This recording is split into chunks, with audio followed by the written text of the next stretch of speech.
Did you guys give up on shovels? Yeah, fuck shovels, man. Tired of shovels. So this is where, we're just closing it in now. And just before that, what we did is we prepared all the soil because it's the last time that this house is going to be, you're able to get any heavy equipment in here.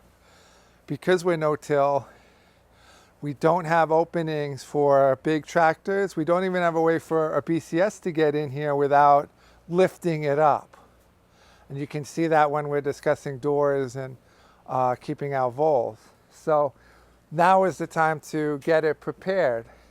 So what we did is we took rocks out of here. These are the rocks that came out of it, only from that house. These are the rocks I removed. I make sure we take them out beforehand. You can see this is a massive amount of rock because we're just on a riverbed here. And these are taken out by hand with a shovel, one by one, and we take them out. I also had it tested and made all the adjustments that I needed, and I tilled it.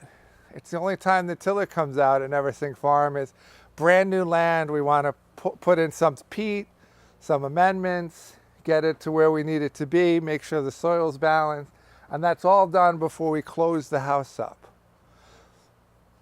And so you can see it looks really, really nice now, but it didn't look like that when we started. So get it prepped before you close it in, because that's the time to do it.